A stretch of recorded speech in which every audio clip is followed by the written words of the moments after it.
Good day, ma'am and classmates in the next reporter. So my topic is all about 9 years of technology. The integration of advanced technology in manufacturing and operation has significantly enhanced efficiency, accuracy, and productivity. Here's an in-depth look at the key technology system and their application, along with examples that illustrate their impacts.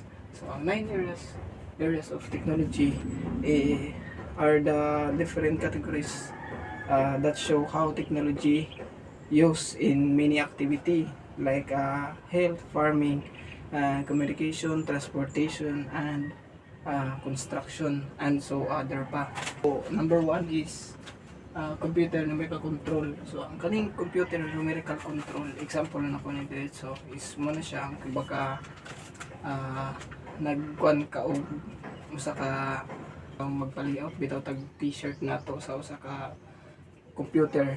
So, para ma-kuan siya, para mabutang siya sa kuan sa machine. So, ang computer mo ay mag-ingon sa machine nga mo nimong buhaton nga design, tapos ang machine na kibali dahil amo kuan na kibali mo buhat mo follow sa unsay gihatag na design sa computer. So muna siya ang sa kuan sa computer numerical control.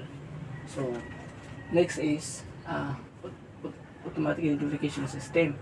So kaning automatic identification system is kuan na siya kanabitawng example ako dani is kanabitawng magkwanta og mag-track tag sa location between one or two persons. Like for example, high-tech naman ta karon cellphone.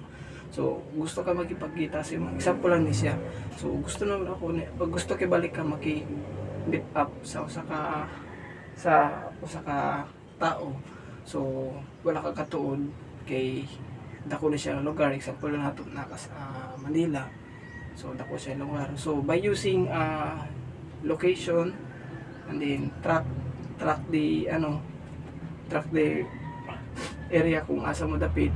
So or kaya by chatting, message o kaya call. So diha pa lang, so matawag na to ng kumbaga ma-identify nimo kung asa siya dapit or asa siya banda. Yung na lang siya sa kuan sa automatic identification system. So sa next is process control. So ang process controls, example na po na ko na siya diretso, like kanabitang rice cooker, without without human checking siya ba, kumbaga automatic na kibali siya muluto na dili na kibali ang tao na mo yung kuan pa mo palong kay para maluto na siya. So muna siya kibali mo high-tech naman tang rice cooker karon kay kuan naman siya kibali i-cook nimo tapos later on pag maluto na siya mo kalitra siya og kuan mo kumbaga warm, kumbaga luto na. So without human checking na siya ba, diretso automatically na siya. Next is vision system. So vision system diretso na po na ako ni siya. Example ako ni ang kanabitawng usa ka factory sa Coke. So ang vision system is mo na siya kumbaga tan-aw niya tanan ang mga trabaho sa usa ka machine, like kung ang botelya sa Coke is naay kakulangon kaya naay liki. So they automatically reject, kumbaga ma-separate din siya if okay pud siya po, masulod na pud siya tapos kung paggawa sa usa ka Coke nabot niya siya kumbaga soft drinks, if pag tanaw sa vision system kanang computer is ang uban kay pantay ang uban tapos ang uban kay nagamay ra siya pagsulod, so automatically reject din na siya o kaya i-separate din siya kay para malahi din siya. So muna siya kumbaga vision system, hawak niya tanan ang kumbaga sa sulod sa usa ka machine. And then next is robot. Next is robot. So we all know naman 'di ba kung saan robot, 'di ba? So kumbaga less hassle or make easier to the to the pa tawag trabaho. Yan na. To the work kibali para kuan para kumbaga para maalis ang trabaho sa katao. So mo gini purpose sa robot. Well known naman 'di ba? Kung si purpose sa robot yung nagbuhat ng robot. And next is automated storage and retrieval system. So ang kaning automated storage and retrieval system is muna siya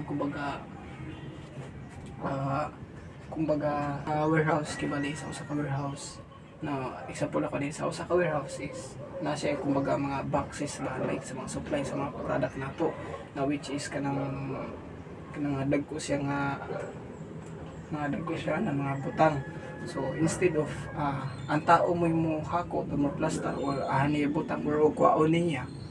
So na may kumbaga machine like kanabitawng dako ng mga machine like sakyanan na kibali mo na kibali to gamiton, no. So katulad lang yang gamiton instead of tao mo makuha or kaya mo ibutang niya dito sa one place to another, kumbaga yun na siya. So na kibali robot o kaya machine nga mo na kibali o makuha or mo kuan mo kuha or mo butang po kibali lisasin sa usa ka taong kibali kanabitawng dili na siya kibali ang makuha ang robot na. So next is automated guided vehicles. So example na ko dani is kanabitawng lang sa airport, like kanabitawng sa gawas nga airport ba, di ba pag naugbian na to pag naugbian na to sa airplane is maybe dahil tayo mga gamit nga dala-dala. So ang para malis hassle siya kibali para sa imo is mo diretso lang kibali ka dito nga sa usa ka waiting area dito sa kuan sa airport, and then ang mga gamit nimo bag nimo malita yan na.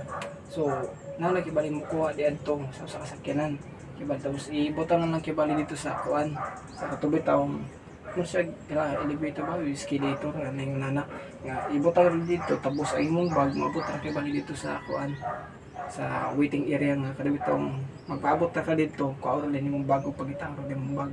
So imo na siya kibali kuan ba automatic na kibali ba to transfer ba to one place to another na without kadabitong nakikinaragala. So imo na siya sa kuan. Then next is flexible automated work cell. So ang kani siya diri process adaptive production quick change over. So ang putpasabot di ani.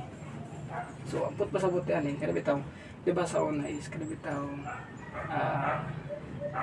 example ako sa una bitaw is kada bitaw magbuhat og usa ka manika sa kadulaan nato. Di ba kay ang tao ba sa una may kalibitaw sa manika ba, di ba tao ko beto sa unang magbuhat bali nay taga-tao og kuan, nay taga-tao og ulo sa manika dahil og kuan kamot. So pagkahuman sa isa is ipasa din sa isa kay ang isa may magtaod sa mata o buhok kaya unsa pay itaod niya. So kibali same na sila station sa gitrabahoan but different different tawagan kanang trabahoon na sila same na sila kuan lugar pero lay ang magtrabaho. Bali lay lang sila designation kumbaga. So karon high tech na kibali ang robot na kibali mo magkuan magtrabaho kibali. So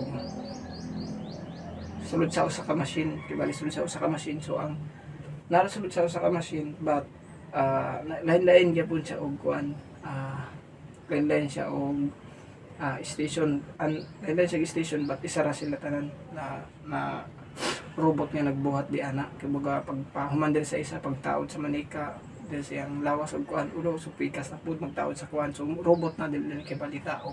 So mo na siya na naka high tech diri sa flexible automated work cell. So lastly is ang computer integrated manufacturing. So ang kaning computer integrated manufacturing. So example na po na ako dyan is kanang bitong sa computer, like